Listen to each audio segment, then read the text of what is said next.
আচ্ছা, ধানি লঙ্কা চেনো তোমরা? আমার বাড়ির সবাই আমাকে সেটা বলে। তো তার শরীর খারাপ আর এই ভাইগুলো আসবে না দেখতে? এক এক করে প্রত্যেকে দেখতে এসেছিলো। আমি হসপিটাল থেকে বাড়ি আসার পরেই বৌদি ভাই, তার সাথে এই যে আমাদের দাদা সম্রাট দা, ব্রজেন দা, আমার বড়দা ভাই, আর এই যে আমাদের হিরো, ছোট হিরো, প্রত্যেকে তো এসেছিলোই। আর সবাই তো সব রকমভাবে আমাকে মানে ফান করার চেষ্টা করছিল। বাট তারপরে এসেছিলো আমার আন্টি, সুন্দরী আন্টি, এবং তার সাথে আমার খুব ভালো একটা মিষ্টি দিদি। আর এসে আমরা এত গল্প করছিলাম, আমার মনেই হচ্ছিলো না যে আমি একটা অসুস্থ মানুষ। আমরা প্রত্যেকে গল্প করছিলাম, তারপরে চা খাচ্ছিলাম। বাট আমার মায়ের মন খুব খারাপ, কারণ তার মেয়ের শরীর খারাপ। যে মেয়ের শরীর ভালো থাকলে মেয়ে কিন্তু একটুও কথা বলে না, বাট তাতে কোনো যায় আসে না।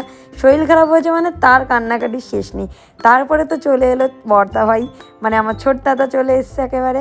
এসে তো সে আমাকে একদম খাট দিয়ে টেনে তুলে ফেলেছে, নে এবার স্ট্রং হতে হবে, দোকানে যেতে হবে। যাই হোক, ও খুব মিস করছিল।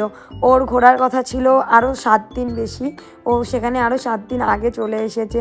যাই হোক, আমার জন্য সবার একটু একটু লস হয়েছে, বাট পরে আবার ঘুরবি। তারপরে এই যে এসছে আমাদের মহারানী, এনি তো আসার জন্য পাগল, বাট আমি তো বাড়ি ছিলাম না, আমি তো হসপিটালে ছিলাম। তো আমি হসপিটালের থেকে বাড়ি আসার সাথে সাথে সেও চলে এসছে। আমার জন্য কী কী নিয়ে এসছে চলো দেখি। অনেকেই, মানে প্রত্যেকে এসছে, প্রত্যেকে সব কিছু নিয়ে এসছে। আর অনেকের তো আমি ভিডিও করিনি। বাট দিদি ওমেন্স হরলিক্স নিয়ে এসেছিলো, তার সাথে ডাবের জল নিয়ে এসেছিলো, তার সাথে একটা প্রোটিন চকলেট নিয়ে এসেছিলো। তো থ্যাংক ইউ সো মাচ। আরও একটা খাবার ছিল, বাট ওটা আমি বার করতে বারণ করেছি।